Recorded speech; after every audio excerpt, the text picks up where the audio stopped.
Hello, classic rock fans. I am reporting live from the roof of the Potawatomi Casino parking garage just after Jim Peterik and the Ides of March concert here at the Northern Lights Theater at Potawatomi.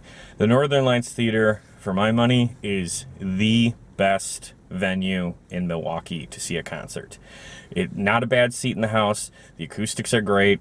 I've only seen a couple of shows here for that, but they've each one has been fantastic. So this is a real thumbs up venue for me. This is the second time I've seen the Ides of March in as many months. In fact, this is actually my third time seeing them since like late 2019.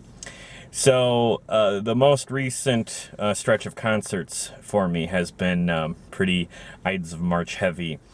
Part of the reason for that is because I originally bought the tickets for tonight's show back in 2019. This is one of those concerts that had to get delayed again and again because of the pandemic. But I'm glad we finally got to see the show. I know you're probably thinking, well, you just saw them. Why didn't you sell the tickets or something? Well, first of all, I enjoy the band quite a bit. And there's actually a difference between the two shows. The show I saw in August was Jim's Cornerstones of Rock tour, which means they were playing a set list made up entirely of their songs from the 60s and early 70s. This show that I saw tonight is a little more typical of the Ides of March. This concert incorporated a number of songs that Jim wrote with other bands, and also a couple of new songs from the Ides as well. So if you know anything about Jim Peterik, you know that he was in the band Survivor, and you might know that he wrote a bunch of songs for 38 Special. He co-wrote Heavy Metal with Sammy Hagar. He worked with the Beach Boys, and I learned tonight that he's been working with the band Chicago. So this guy is a very prolific songwriter and a great collaborator. So when you see a typical Ides of March show, he makes some of his other songs from other bands part of the set list. So if you catch him on the right night, it's like a combination concert special where you'll hear music from the Ides of March, Survivor, 38 Special, Sammy Hagar, and who knows who else.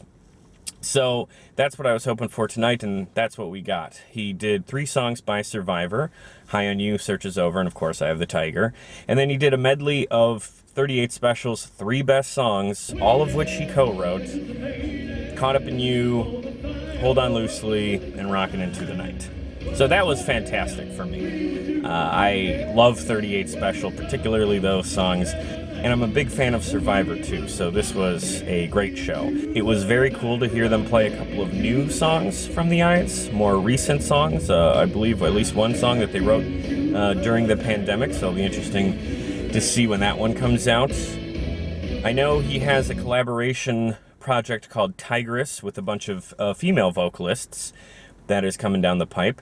I'm dropping the ball. I don't recall the name of his opening act, but she is a songwriter and a saxophonist. I typically don't watch opening acts, but she was very impressive. I liked the sax, so I stuck around out of a curiosity, and I enjoyed each song, so I stayed through the opening set. And then she came out and joined the Ides of March for a couple of songs at the end.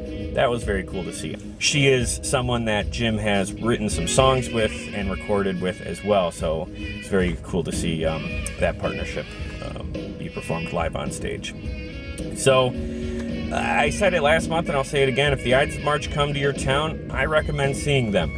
You know, different reasons for different tours. You know, if it's the Cornerstones of Rock tour, you have to be a 60s rock fan. But if it's just the Ides of March, if you're a fan of Survivor or 38 Special, or if you like the song Heavy Metal by Sammy Hagar, there's a good chance you're going to hear all of that music along with the Ides tunes as well. So I just recommend learning more about Jim Peterik and getting a chance to see them when you can, because he's a very lively and engaging frontman, and they typically sign autographs after the show. So I would highly recommend going to see the Ides of March, any incarnation, any tour.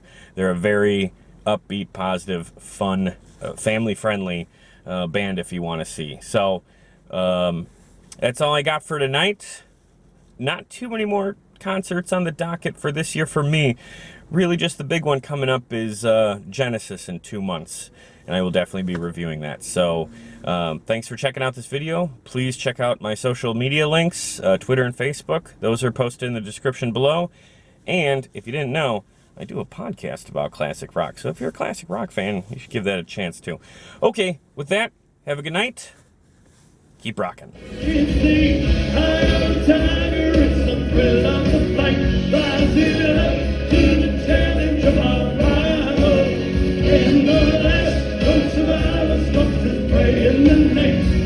And he's watching.